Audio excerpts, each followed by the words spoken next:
Good morning, everyone. We are from Group 10.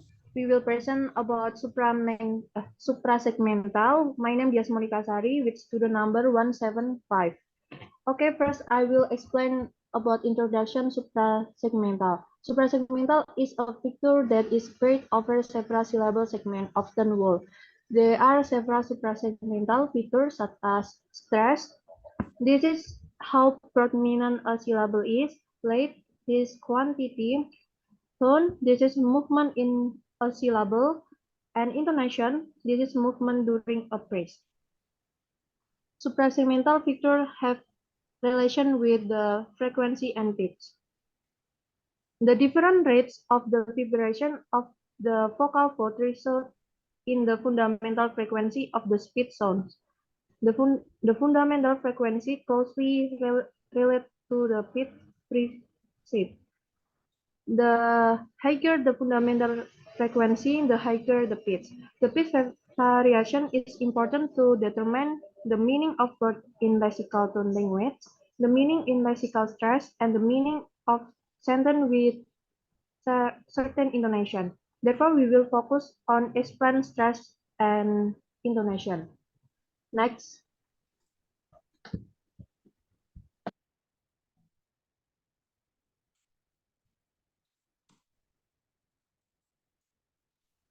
Okay, my name is Shafanda Putri Melyana with class number 179. I will explain about stress. Stress is the emphasis given to specific syllable in speech. The syllable which is stressed is the syllable that is more prominent, stronger, more audible, and more noticeable than other neighboring syllable. In fact, stress affects the whole syllable rather than single segments. Its state occurs by a combination of length, loudness, and pitch. Articulatory stressed syllable is usually produced with greater physical efforts. The syllable which is stressed is usually longer, louder, and marked with some pitch movement. So, stress is a property of a syllable that makes the syllable more prominent. For instance, the word decrease. The stress placement can result in a difference in the meaning of the word, either as noun or as a verb. If the first syllable stress, the word classified as noun, it would sound like the crease. Meanwhile, if the second syllable is stressed, what sounds like the crease, the word is classified as a verb. In short words that contain 1 to 3 syllables, the stress might fall on one syllable. For instance, in the word tomato, the stress falls on the second syllables. It will sound like tomato. However, for the longer words, the stress may fall on the 2 or more syllables. Another one is application. In word application, the stress falls on the first syllable and the third syllable as shown by 2 diacritics. For stress, it will sound like application. There are 3 levels of stress, from stronger to weakest. The first one is primary stress. Primary stress is the strongest emphasis in the word of 2 or more syllables when it is spoken. The second is secondary stress.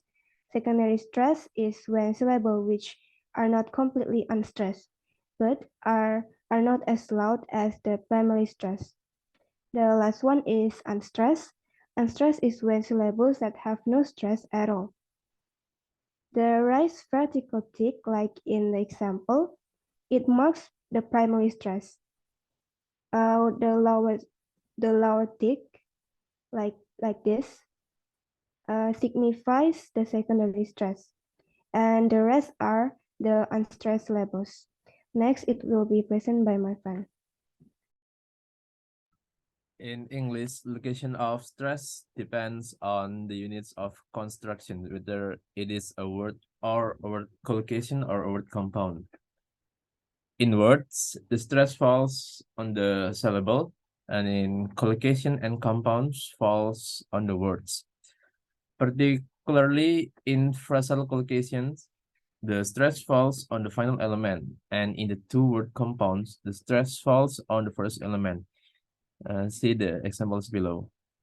Like contest as noun, the first syllable is more prominent, and the contest as verb, the second syllable is more prominent. Time flies as a compound, non-compound, the first word is more prominent, and time flies as phrases, non-phrases, and verb phrases, the second word is more prominent.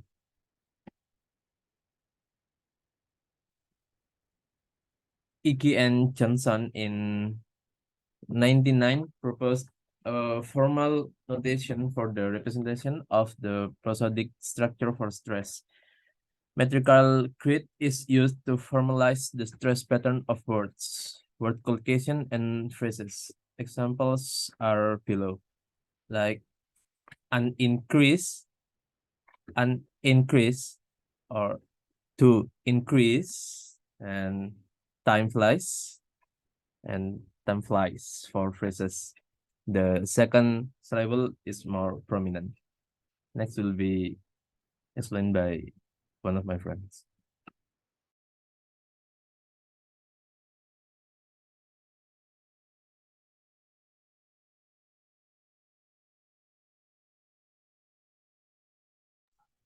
Okay, my name is Muhammad Hibatullah with my last student number 176. Intonation. Intonation is the rise and fall of the voice in speaking. Intonation can be used to convey information that is linguistic or non-linguistic. The limits of syntactic units are marked by intonation, which also helps to distinguish between distinct sentence kinds, including statements, questions, and directives. Okay, so we have two lexical tone and non-lexical tone. So, lexical tone, language like modern standard Chinese and Vietnam's Tay use speech pattern to say their words, resulting in different meaning. This is it's called lexical tone language. Uh, so non-lexical tone, non-lexical tone. This is a language like English, Indonesian, French, German are not lexical tone because in which no contrast between two words are found due to the different pitch pattern used to say them. So then we have the intonation counter. Intonation counter. So I'm sorry. No. Many language use a rising pitch or intonation for question or other requests for information and a falling pitch or intonation for a declarative statement to signify the conclusion of a grammatical unit, such as a phrase or sentence.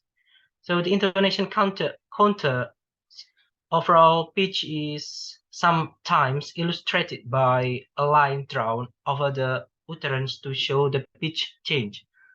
For example, so we have A.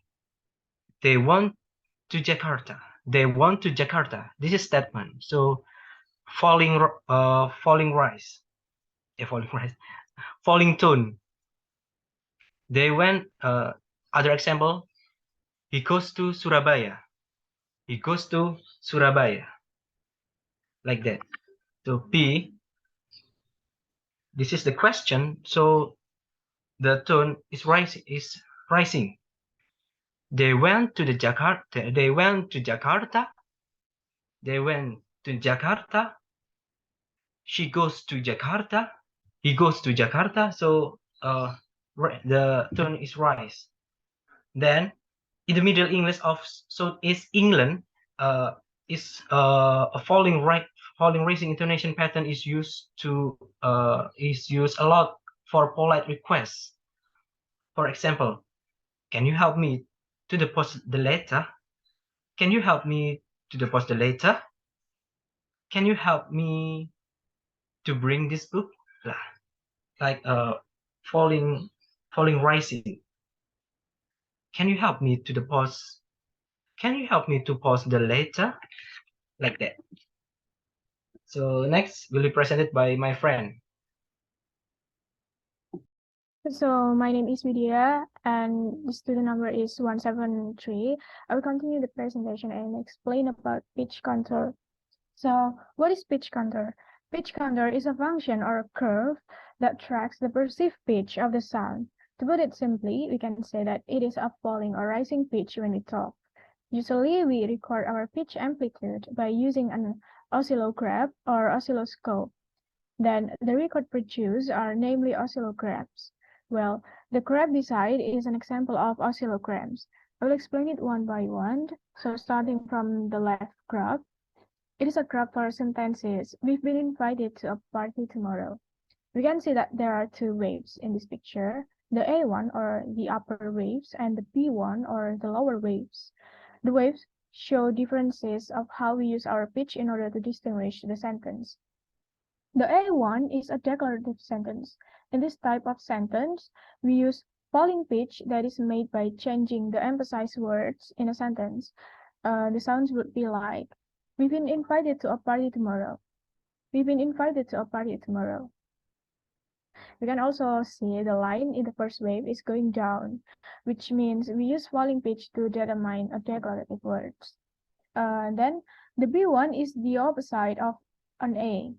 We use a rising pitch to determine a question sentence. So we can see in the pictures that the line is going up because we use a rise pitch. And the sound would be like this. We've been invited to a party tomorrow. We've been invited to a party tomorrow. So this speech is important to clarify what we are going to talk, our intention. So are we going to ask someone to do something, or are we giving a statement to someone or anything? It can all be distinguished by hearing the pitch that we use. The next picture is about how we emphasize each word in a sentence.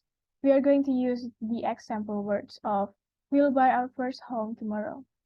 The upper wave is the illustration when we emphasize the word first. The sound would be like this. We'll buy our first home tomorrow. We'll buy our first home tomorrow. In the picture, the word first is indicated by the arrow's primary stress. This means that the word is more prominent than the other syllables in the sentence. So we got to understand that the speaker want to say this is his very first time buying a home. The lower wave is the illustration when we emphasize the words home and tomorrow. This is same as above. What makes the differences is that we stress the word home in the second waves and stress the word tomorrow in the third waves. Overall, we got to understand that pitch and stress using are important to distinguish the meaning while someone is talking. That's all.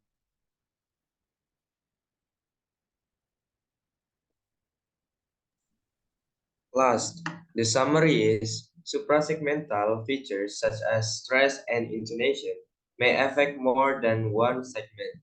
Stress can fall on syllable or word that is more prominent or more audible. Intonation uses the pitch pattern over single words. It is used to convey both linguistic and non-linguistic information in daily conversation. That's all about our presentation. Thank you for listening.